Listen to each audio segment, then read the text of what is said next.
You already know that a number is an object and a string is an object. Here is the twist that trips up almost everyone learning Python. A function is an object too. That means you can give a function a second name, hand it to another function as an argument, even return it from 1. Let's see what that unlocks. Take a function called isEven. Once you have defined it, ask Python for its type, and it answers with one word, function. So a function has a type, and that type is function. It is just an object, exactly like an integer. A boolean or a float is an object. The only difference is that a function object carries a body of code along with it. Because a function is an object, 3 moves open up. First, you can use assignment to give a function a second name, so 2 names point to the same code. Second, you can pass a function as an argument into another function. Third, you can return a function out of another function. In this video, we will focus on the first 2, naming and passing. Why does this work? Because defining a function is just like defining a variable.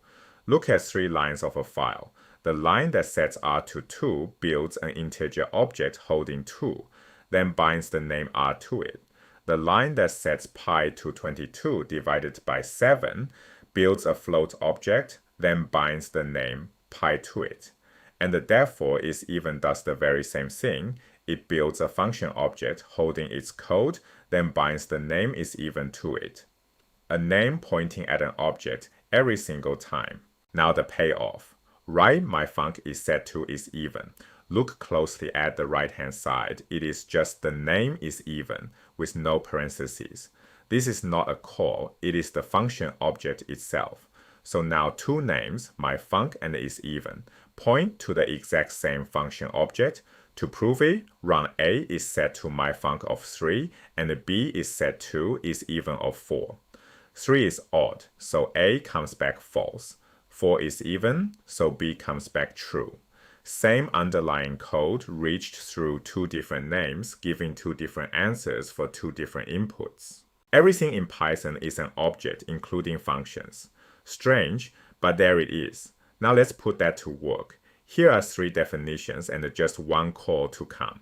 Calc takes 3 parameters, add takes 2 and returns their sum. Div takes 2 as well and prints a warning whenever the denominator is 0. Calc is the odd one out. It treats its first parameter, op, short for operation, as a function and simply calls op on the other 2. Passing a function in is exactly what makes that possible. Let's trace it. Running the file creates 3 function objects in memory, calc, add, and div. Then comes the line, res is set to calc of add, 2, 3. Calc is a call, so we open a fresh scope and put the main program on hold. We match each parameter to its argument. Op maps to add, x maps to 2, and y maps to 3. The body of calc is a single return statement, return op of x, y. Substitute the names, and that becomes return add of 2, 3. But add of 2, 3 is itself a call, so calc has to wait while we evaluate it.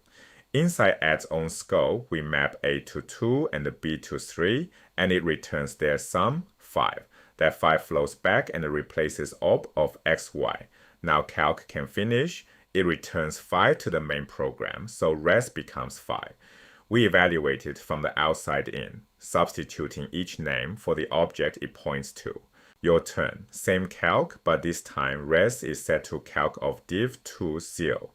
Open calc's scope, op maps to div, x maps to 2, and y maps to 0. The body calls op of xy, which is now div of 2, 0, so we open a scope for div and go 1 level deeper.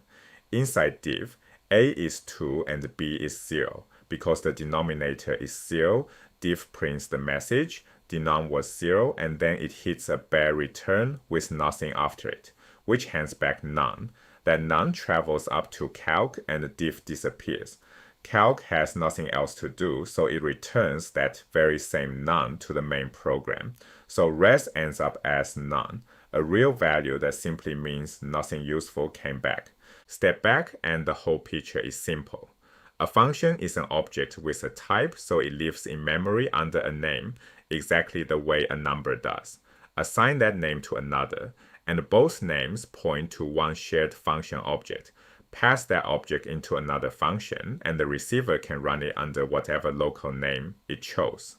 And to trace any call, work from the outside in, replace each name with the object it points to, run the innermost call first, and let its return value bubble up. Functions are just objects you can name, pass, and run. To practice what you just learned, this course has free exercises and AI-graded feedback on ludium.ai. The link is in the description.